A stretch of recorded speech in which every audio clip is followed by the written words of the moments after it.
ക്യാമ്പുകളിൽ നിന്ന് ആളുകൾ വീടുകളിലേക്ക് മടങ്ങാൻ ആരംഭിച്ചതോടെ ദുരിതാശ്വാസ പ്രവർത്തനങ്ങൾ സർക്കാരിന് കൂടുതൽ വെല്ലുവിളിയാകുന്നു.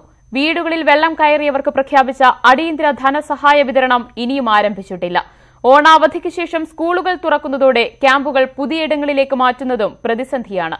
ഇതിനിടെ ജില്ലാ കലക്ടർമാരുമായി വീഡിയോ കോൺഫറൻസിലൂടെ മുഖ്യമന്ത്രി പ്രവർത്തനങ്ങൾ അവലോകനം ചെയ്തു. 1400ഓളം ക്യാമ്പുകളാണ് സംസ്ഥാനത്ത് ഇപ്പോൾ പ്രവർത്തിക്കുന്നത്. ഇന്ന് വൈകിട്ടോടെ ക്യാമ്പുകളുടെ എണ്ണം ഇനിയും കുറയും. വീടുകളിൽ തിരിച്ചെത്തുന്നവർക്ക് അടിയന്തര സഹായമായി 10,000 രൂപ സർക്കാർ പ്രഖ്യാപിച്ചിട്ടുണ്ടെങ്കിലും വിതരണം ആരംഭിച്ചില്ല. ഗുണഭോക്തൃ പട്ടിക പൂർത്തിയാകാത്തതാണ് തടസ്സമെന്നാണ് സൂചന. വീടുകൾ വാസയോഗ്യമാക്കുന്നതിന് തടസ്സമുണ്ടായാൽ വാടക വീടുകൾ സർക്കാർ തന്നെ എടുത്തു നൽകണമെന്ന നിർദ്ദേശവും ഉയരുന്നുണ്ട്.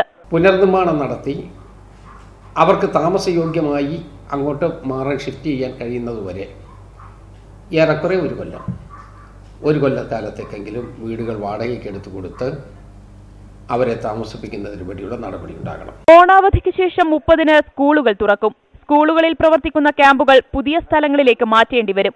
ആവശ്യമെങ്കിൽ സ്വകാര്യ കെട്ടിടങ്ങൾ വാടകയ്ക്ക് എടുക്കണമെന്നാണ് മുഖ്യമന്ത്രിയുടെ നിർദ്ദേശമെങ്കിലും കുട്ടനാട് പോലെയുള്ള സ്ഥലങ്ങളിൽ ഇത് പ്രായോഗികമാകില്ലെന്നാണ് ആശങ്ക. 28-29 തീയതികളിൽ 75,000 പേരാ ശുചീകരണ പ്രവർത്തനങ്ങളിൽ ഏർപ്പെടുക. 2 ദിവസം കൊണ്ട് വീടുകളൊക്കെ ഒരു 90% വാസയോഗ്യമാകും. ദുരിതാശ്വാസ പ്രവർത്തനങ്ങൾ ജില്ലാ കലക്ടർമാരുമായി വീഡിയോ കോൺഫറൻസിലൂടെ മുഖ്യമന്ത്രി വിലയിരുത്തി. വീടുകളിൽ തിരിച്ചെത്തിയവർക്ക് കുടിവെള്ള പ്രതിസന്ധി രൂക്ഷമാണ്. അടുത്ത ദിവസം ചേരുന്ന മന്ത്രിസഭാ യോഗം സാമ്പത്തിക സഹായ വിതരണമടക്കമുള്ള കാര്യങ്ങളിൽ തീരുമാനമെടുക്കും. ന്യൂസ് 18 തിരുവനന്തപുരം. ദുരിതകാലത്ത് സംസ്ഥാനത്തിനുള്ള മണ്ണെണ്ണ സബ്സിഡി നിഷേധിച്ചു കേന്ദ്ര സർക്കാർ. സംസ്ഥാനത്തിന് അനുവദിച്ച 12,000 കിലോ ലിറ്റർ മണ്ണെണ്ണയ്ക്ക് സബ്സിഡി ബാധകമാകില്ലെന്ന് കേന്ദ്രം സംസ്ഥാനത്തെ അറിയിച്ചു. ഇതോടെ ലിറ്ററിന് 70 രൂപ നിരക്കിൽ കേരളം പണം നൽകേണ്ടിവരും. ലിസ്റ്റിന് 13 രൂപയാണ് സബ്സിഡി നിരക്ക്. ദുരന്തബാധിത മേഖലകളിലെ ഉപയോഗത്തിനാണ് കേരളം അധിക മണ്ണെണ്ണ ആവശ്യപ്പെട്ടത്.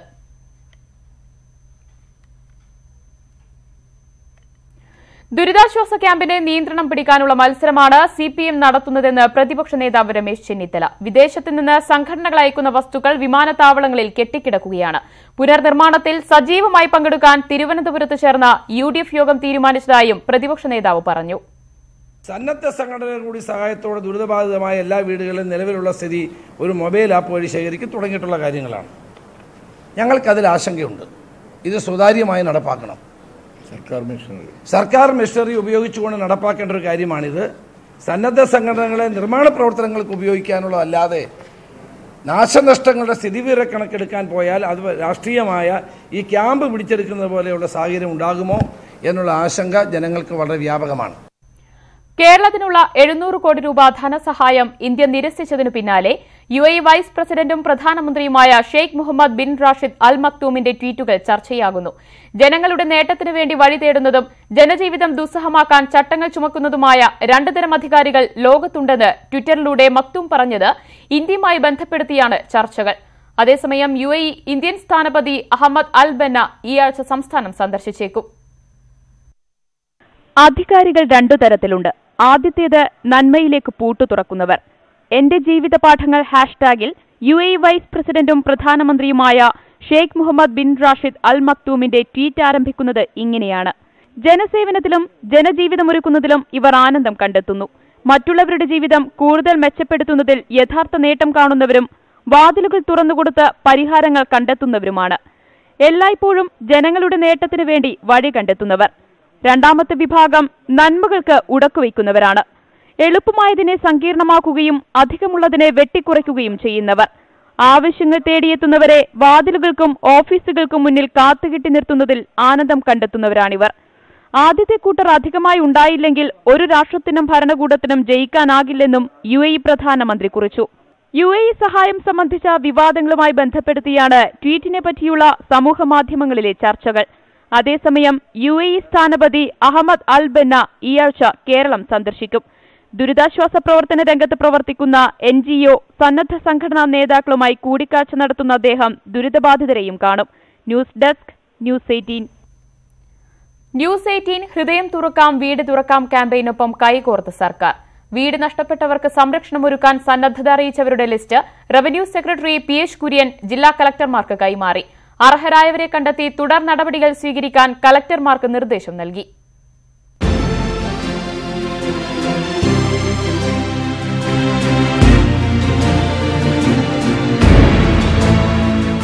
ഈ ദുരിതാശ്വാസ ക്യാമ്പുകളിൽ നിന്നും തിരിച്ചെത്തുന്നവർ അവരുടെ വീട് കണ്ട് ദയനീയരായി നിസ്സഹായരായി നിൽക്കുമ്പോൾ അവർക്ക് എന്ത് സഹായം ചെയ്യാം എന്ന ആലോചനയുടെ ഭാഗമായി തുടങ്ങിയ ഒരു ക്യാമ്പയിനാണ്. ഹൃദയം തുറക്കാം, വീട് തുറക്കാം. ദുരിതബാധിതരെ സഹായിക്കാൻ ന്യൂസ് 18 ക്യാമ്പയിനൊപ്പം കേരളത്തിനകത്തു നിന്നും പുറത്തുനിന്നുമായി നിരവധി പേരാണ് പങ്കാളികളായത്. വന്ന കോളുകൾ ഞങ്ങളുടെ ഇവിടെയുള്ള എല്ലാവരുടെയും കണ്ണും മനസ്സും നിറച്ചപ്പോൾ നമ്മൾ എത്രമാത്രം വിശാല ഹൃദയരാണ് നമ്മുടെ നാട്ടിലുള്ളവർ എന്ന് മനസ്സിലാക്കിയപ്പോൾ വൈജയന്തി മാഡം എവിടുന്നാണ്? ഞാൻ തൃശ്ശൂർ ജില്ലയില് ഒല്ലൂർ എന്ന് പറയും. പറഞ്ഞോളൂ മാഡം, താങ്കൾ എങ്ങനെയാണ് ഉദ്ദേശിക്കുന്നത്? നമ്മൾ ഓക്കെയാണ്, അവർക്ക് ഭക്ഷണവും സൗകര്യമൊക്കെ കൊടുക്കാൻ നമ്മൾ തയ്യാറാണ്. തീർച്ചയായും മാഡം.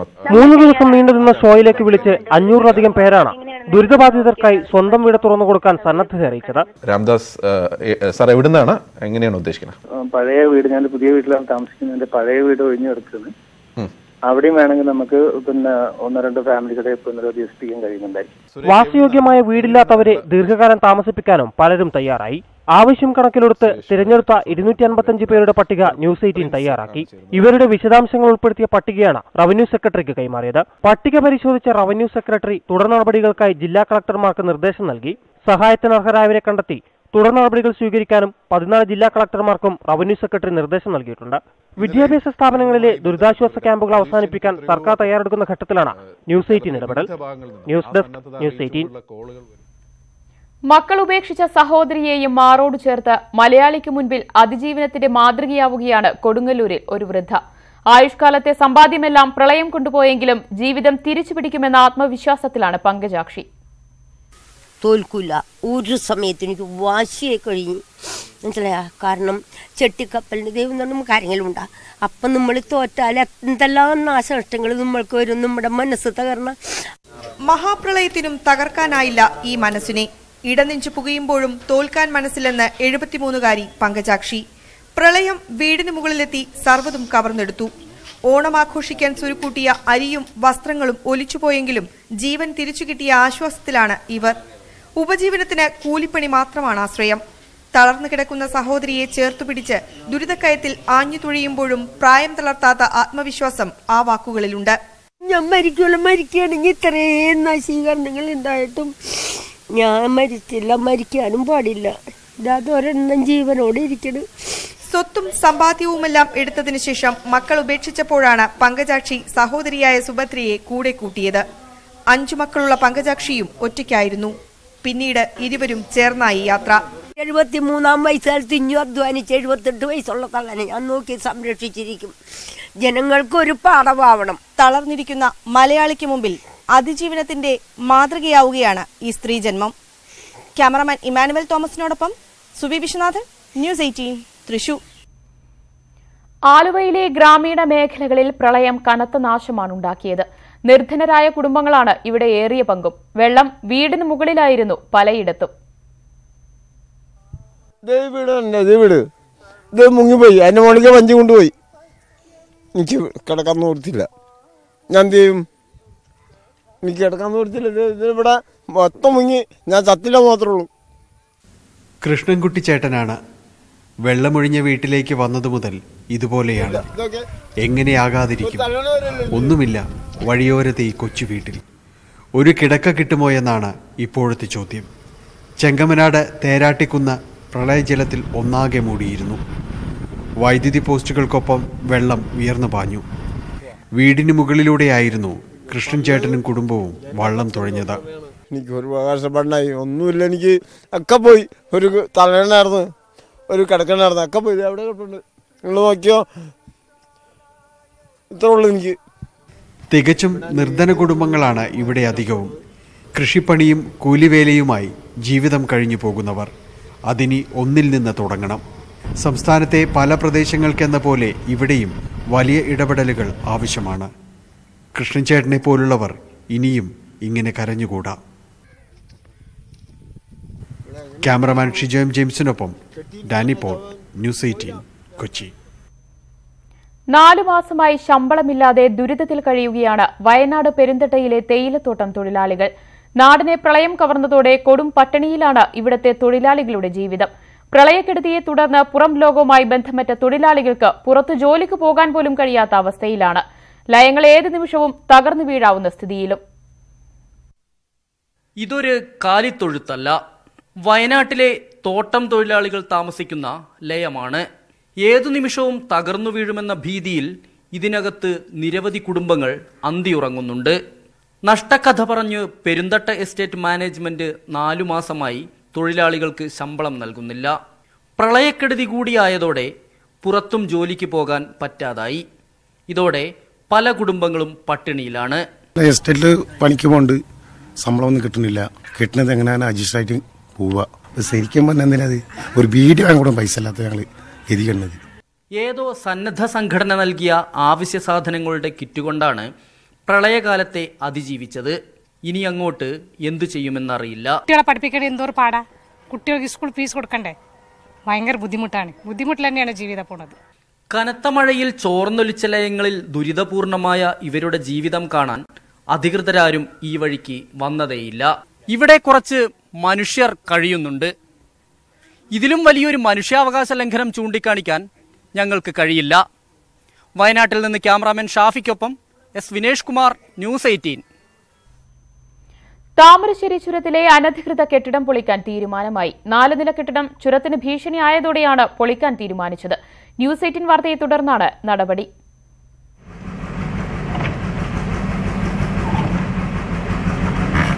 ദുരന്ത നിവാരണ നിയമപ്രകാരമാണ് 1-ാം വളവിനും 2-ാം വളവിനും ഇടയിലുള്ള 4 നില കെട്ടിടം പൊളിക്കുന്നത്. കെട്ടിട നിർമ്മാണം അനധികൃതമാണെന്ന ന്യൂസ് 18 വാർത്തയെ തുടർന്നാണ് നടപടി. കെട്ടിടത്തിന് സമീപമുള്ള മണ്ണു നീക്കം ചെയ്തു തുടങ്ങി. ഓരോ നിലയും യന്ത്രസഹായത്തോടെ നാളെ മുതൽ പൊളിച്ചു നീക്കും. ഈ ബിൽഡിംഗ് ആയിട്ട് സേഫ്റ്റിക്ക് വേണ്ടിയിട്ട് നമ്മൾ അപ്പുറം മരത്തിലേക്ക് ടൈ ചെയ്ത് വെക്കും. ടൈ ചെയ്തതിന് ശേഷമാണ് നമ്മൾ ഇതിൻ്റെ മേലെ ടോപ്പ് ഏരിയ, ആ ഏരിയയിൽ നിന്ന് ടോപ്പ് ഏരിയ കംപ്ലീറ്റ് നമ്മൾ കട്ട് ചെയ്ത് ഒരു ഫ്ലോർ മുഴുവൻ കട്ട് ചെയ്തിറക്കും. മിനിമം നമുക്ക് ഇത് ഒരു ഫ്ലോർ കട്ട് ചെയ്ത് 10 days നമുക്ക് എന്തായാലും എടുക്കും. ഏകദേശം ഒരു മാസം കൊണ്ട് കംപ്ലീറ്റ് ചെയ്യാമെന്നാണ് പ്ലാൻ ചെയ്യുന്നത്. കെട്ടിടം അപകടത്തിലായതോടെ സമീപത്തെ 8 കുടുംബങ്ങളെ മാറ്റി താമസിപ്പിച്ചിരുന്നു. 30 ദിവസം കൊണ്ട് കെട്ടിടം പൊളിച്ചു നീക്കുമെന്ന് കരാറുകാരൻ അധികൃതരെ അറിയിച്ചിട്ടുണ്ട്. ന്യൂസ് 18 കോഴിക്കോട്. ദുരിതബാധിത മേഖലകളിൽ തകർന്ന റോഡുകൾ പൂർവ്വസ്ഥിതിയിലാക്കാൻ വേണ്ടത് 5000 കോടിയിലധികം രൂപ. മുഴുവൻ റോഡുകളും നന്നാക്കാൻ 1.5 വർഷം വേണ്ടിവരുമെന്നാണ് പൊതുമരാമത്ത് വകുപ്പ് കണക്കാക്കുന്നത്. ദുരിതബാധിത മേഖലകളിലെ റോഡുകൾ പുനർനിർമ്മിക്കാൻ കേന്ദ്രം ആദ്യഘട്ടമായി 1000 കോടി രൂപ അനുവദിച്ചിരുന്നു. എന്നാൽ തകർന്ന മുഴുവൻ റോഡുകളുടെയും അറ്റകുറ്റപ്പണിക്ക് വേണ്ടത് 5815 കോടി രൂപ. നിലവിലുള്ള റോഡ് വികസന പദ്ധതികളെ ബാധിക്കാതെ ഇത്രയും തുക കണ്ടെത്തുക എന്നതാണ് സംസ്ഥാനം നേരിടുന്ന വെല്ലുവിളികളിലൊന്ന്. പ്രളയത്തിൽ ഏറ്റവും അധികം നഷ്ടമുണ്ടായത് പൊതുമരാമത്ത് വകുപ്പിനാണ്. ചെറിയ റോഡുകൾ മുതൽ സംസ്ഥാന പാതകൾ വരെയുള്ളവയുടെ പുനർനിർമ്മാണത്തിന് 4978 കോടി രൂപ വേണം. കേരളം എല്ലാവിധ സാധ്യതകളുടെയും കലവറയാണെന്ന് വ്യക്തമാക്കപ്പെട്ടിരിക്കുന്ന കാലമാണ്. തീർച്ചയായും അതിനെല്ലാം സമാഹരിക്കാൻ ഉപയോഗിക്കാൻ ശ്രമിച്ചുകൊണ്ട് ഏറ്റവും ചുരുങ്ങിയ കാലം കൊണ്ട് ഏറ്റവും മഹത്തായ നിർമ്മാണം നമുക്ക് നടപ്പിലാക്കാൻ കഴിയുമെന്ന് ഞാൻ പ്രതീക്ഷിക്കുന്നു. ദേശീയപാതകൾക്കായി 533 കോടി രൂപ, തകർന്ന പാലങ്ങൾ നന്നാക്കാൻ 293 കോടി. സർക്കാർ കെട്ടിടങ്ങളുടെ പുനരുദ്ധാരണത്തിന് 10 കോടി രൂപയും വിനിയോഗിക്കേണ്ടി വരും. ആകെ 34,732 കിലോമീറ്റർ റോഡാണ് തകർന്നത്. 218 പാലങ്ങൾക്കും കേടുപാടുകളുണ്ട്. കോട്ടയം, പത്തനംതിട്ട, ഇടുക്കി, തൃശൂർ ജില്ലകളിലാണ് കൂടുതൽ നാശം. കേന്ദ്ര സർക്കാരിന്റെ കൂടുതൽ സഹായം ലഭിച്ചില്ലെങ്കിൽ പൊതുമരാമത്ത് വകുപ്പിന്റെ പ്രവർത്തനം പ്രതിസന്ധിയിലാകും. വി വിനോദ്, ന്യൂസ് 18 തിരുവനന്തപുരം. വാർത്തയിലേക്ക് വീണ്ടും. സംസ്ഥാനത്തിന്റെ വായ്പാ പരിധി കൂട്ടാൻ അനുവദിക്കണമെന്ന് ധനമന്ത്രി തോമസ് ഐസക്. കേന്ദ്ര സർക്കാർ ഗ്രാന്റ് നൽകണം. ഇത് അനുവദിച്ചില്ലെങ്കിൽ വലിയ ജനകീയ സമരം വേണ്ടിവരുമെന്നും ധനമന്ത്രി ന്യൂസ് 18നോട് പ്രതികരിച്ചു. സംസ്ഥാനത്തിന് അല്ലെങ്കിൽ ഗ്രാന്റ് ഇതാ, ഞങ്ങൾക്കിത് റീകൺസ്ട്രക്ഷൻ 25,000 കോടി രൂപ വേണം. ഗ്രാന്റ് തരാൻ പറ്റത്തില്ല. എനിക്ക് ആഗ്രഹിക്കുന്നത് തന്നെ കടന്ന കയ്യാണ്. വേണ്ട. കേന്ദ്ര സർക്കാരിന് എന്നാ നഷ്ടം? വായ്പ എടുക്കാൻ അനുവദിച്ചിട്ടുണ്ടെങ്കിൽ കേരളം പോയി വേൾഡ് ബാങ്കിൽ നിന്നോ ADB നിന്നോ അല്ലെങ്കിൽ ജെയ്ക്കോയിൽ നിന്നോ എവിടെ നിന്നെങ്കിലും നിസ്സാര പലിശക്ക് 1%, 2% പലിശക്ക് കിട്ടും. ഒരു 30 വർഷം കഴിഞ്ഞ് തിരിച്ചു കൊടുത്താൽ മതി. വെർച്വലി ഗ്രാൻഡ് പണം കിട്ടും. എന്തിനാ അവർ മടിക്കണത്? അതിപ്പോൾ ഇത്രയും ചോദിക്കുന്നില്ല, നമ്മളത് അപ്രോച്ച് ചെയ്യാൻ പോണേ ഉള്ളൂ. അതനുവദിച്ചില്ലെങ്കിൽ വലിയ രാഷ്ട്രീയ സമരം വേണ്ടി വരും. പിണറായി കൂട്ടക്കൊലക്കേസിലെ പ്രതി സൌമ്യയുടെ ആത്മഹത്യയിൽ ദുരൂഹത തുടരുന്നു. റിമാൻഡ് പ്രതി ജയിൽ വളപ്പിൽ ആത്മഹത്യ ചെയ്തത് അധികൃതരുടെ ഭാഗത്തുള്ള വീഴ്ചയാണെന്നാണ് ആക്ഷേപം. ബന്ധുക്കൾ എത്താത്തത് കാരണം കണ്ണൂർ നഗരസഭയുടെ മേൽനോട്ടത്തിൽ മൃതദേഹം സംസ്കരിച്ചു. കഴിഞ്ഞ വെള്ളിയാഴ്ചയാണ് പിണറായി കൂട്ടക്കൊലക്കേസിലെ പ്രതി സൌമ്യ കണ്ണൂർ വനിതാ സബ് ജയിലിൽ തൂങ്ങി മരിച്ചത്. റിമാൻഡ് പ്രതി ജയിൽ വളപ്പിലെ കശുമാവിൽ കയറി ആത്മഹത്യ ചെയ്തത് അധികൃതരുടെ ഭാഗത്തുനിന്നുള്ള വീഴ്ചയാണെന്ന ആക്ഷേപം ശക്തമാണ്. സഹതടവുകാരിയുടെ വസ്ത്രം സൌമ്യയ്ക്ക് ലഭിച്ചതും സംശയം ബലപ്പെടുത്തി. സൌമ്യയുടെ മരണത്തിന് സംസ്ഥാന മനുഷ്യാവകാശ കമ്മീഷൻ സ്വമേധയാ കേസെടുത്ത് അന്വേഷണം തുടങ്ങിയിട്ടുണ്ട്. അതേസമയം മൃതദേഹം ഏറ്റെടുക്കാൻ ബന്ധുക്കൾ ആരും എത്തിയില്ല. ജയിൽ അധികൃതർ വിവരം അറിയിച്ചതിനെ തുടർന്ന് കണ്ണൂർ കോർപ്പറേഷന്റെ മേൽനോട്ടത്തിൽ പയ്യാമ്പലം ശ്മശാനത്തിലായിരുന്നു സംസ്കാരം. അത് ശ്മശാനത്തിൽ ദഹിപ്പിക്കാൻ കഴിയില്ല. ഈ ഇത്തരം പൊടി അജ്ഞാത ശവം എന്നുള്ള രീതിയിലാണ് ഇപ്പോൾ ഇവർ കൈകാര്യം ചെയ്തത്. കാരണം ബന്ധുക്കളാരും ഏറ്റെടുക്കാനുണ്ടായില്ല. മാതാപിതാക്കളെയും മക്കളെയും വിഷം കൊടുത്തു കൊലപ്പെടുത്തിയ കേസിലെ പ്രതിയായിരുന്നു സൌമ്യ.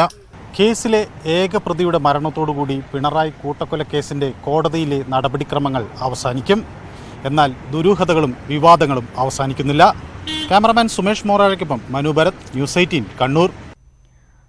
കേരളത്തിലെ മെഡിക്കൽ പ്രവേശന നടപടികൾ പൂർത്തിയാക്കാനുള്ള സമയപരിധി സുപ്രീംകോടതി നീട്ടി. സെപ്റ്റംബർ 10 വരെയാണ് പുതുക്കിയ കാലാവധി.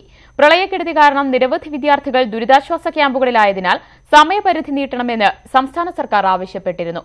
ഈ ആവശ്യം പരിഗണിച്ചാണ് സുപ്രീംകോടതിയുടെ ഉത്തരവ്. രാജ്യത്തിന്റെ പ്രഥമ പ്രധാനമന്ത്രി ജവഹർലാൽ നെഹ്റുവിന്റെ ഔദ്യോഗിക വസതിയായിരുന്ന തീൻമൂർത്തി ഭവനിലെ നെഹ്റു മെമ്മോറിയൽ മ്യൂസിയം എല്ലാ പ്രധാനമന്ത്രിമാരുടെയും മ്യൂസിയമാക്കി മാറ്റാനുള്ള നീക്കത്തിനെതിരെ മുൻ പ്രധാനമന്ത്രി മൻമോഹൻ സിംഗ്. ജവഹർലാൽ നെഹ്റു കോൺഗ്രസിനെ മാത്രമല്ല രാജ്യം കെട്ടിപ്പടുത്ത പ്രമുഖരിൽ ഒരാളാണെന്ന് പ്രധാനമന്ത്രി നരേന്ദ്രമോദിക്ക് അയച്ച കത്തിൽ മൻമോഹൻ സിംഗ് വ്യക്തമാക്കി. നെഹ്റു മ്യൂസിയത്തിന്റെ ഘടനയും സ്വഭാവവും മാറ്റാനുള്ള അജണ്ടയാണ് നടക്കുന്നത്. അടൽ ബിഹാരി വാജ്പേയി പ്രധാനമന്ത്രിയായിരുന്ന ഘട്ടത്തിൽ ഇത്തരമൊരു നീക്കമുണ്ടായിട്ടില്ലെന്നും മൻമോഹൻ സിംഗ് കത്തിൽ വ്യക്തമാക്കി.